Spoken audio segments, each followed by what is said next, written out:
Welcome to the Fear and Greed Business News Afternoon Report for Monday, the 3rd of February 2025. I'm Sean Aylmer. Every afternoon, we've got the 5 stories that happened today that you need to know about. Story number 1, the S&P ASX 200 fell by nearly 2% today to finish at 8,379 points. Australia was the first major economy to trade after the tariff announcement over the weekend from Donald Trump.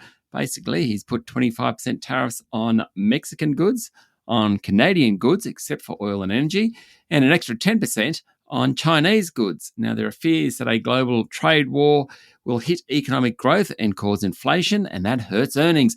All 11 of the ASX's sub-indices fell today. There was little escaping, with consumer discretionary, healthcare, financials, materials, real estate and industrials all falling around 2%. Only 10% of the top 200 were higher today. Worst among the large caps: National Australia Bank, Fortescue Metals Group, Aristocrat Leisure, Rio Tinto, WiseTech Global, REA, QBE, Pro Medicus. The list goes on. Shout out to Telstra, though. It's the only top 40 stock that didn't lose ground today. A couple of big movers. Healthcare group Fisher & Paykel was down 7.5% after it came out and said the tariffs would increase its costs because it's got factories in Mexico. And retailer Setai was down 18%.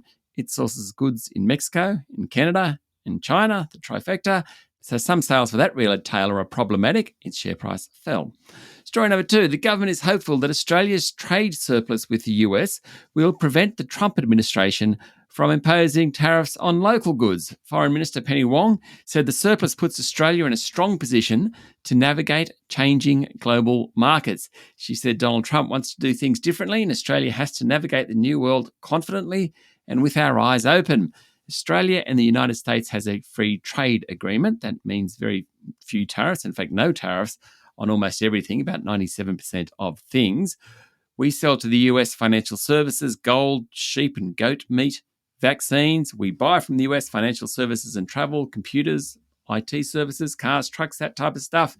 About 12,000 Australian companies sell into the US. Some of the big ones include Woodside, Westfield, Brambles, Atlassian, Worley, Visa and Rio Tinto.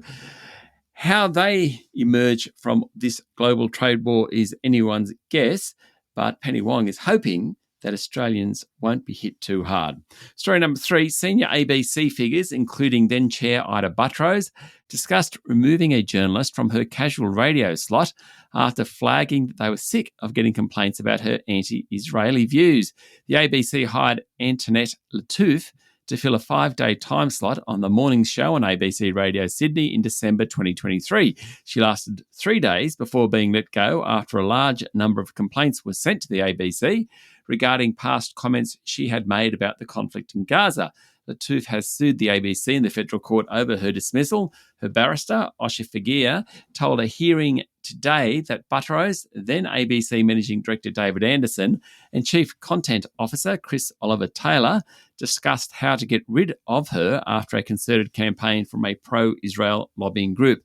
Anderson said Lattouf should take a managed exit at the end of the 5-day shift, agreeing with Oliver Taylor's opinion there'd be a phenomenal blowback if she was fired. Lattouf was dismissed that same day after reposting, without comment, an Instagram post from Human Rights Watch about starvation in Gaza being used by the Israeli government as a tool of war. Story number 4, building approval and retail trade figures were out today. We know the government wants to build 240,000 homes a year for the next 5 years. Well, we have a long way to go. We're running at about a 138,000 a year pace. The good news, I suppose, is that's 4% higher than a year ago.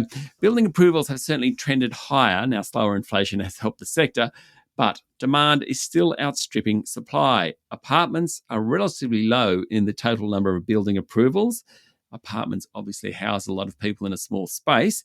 Completion times of new buildings is still behind the pre-pandemic pace. The lack of supply remains a problem for the government. It's also a good argument why house prices won't fall much, if at all. On the retail sales side, December figures were better than expected. Solid turnover late last year, basically.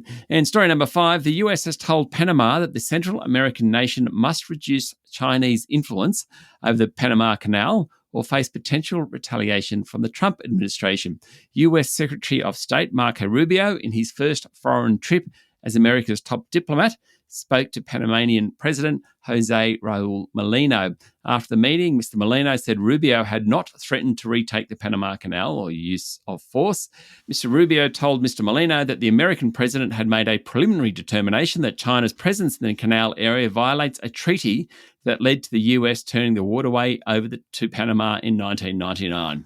That's it for the afternoon report for Monday, the 3rd of February, 2025. Make sure you hit follow on the podcast. We'll be back tomorrow morning with the Tuesday edition of Fear and Greed Business News. I'm Sean Aylmer. Enjoy your evening.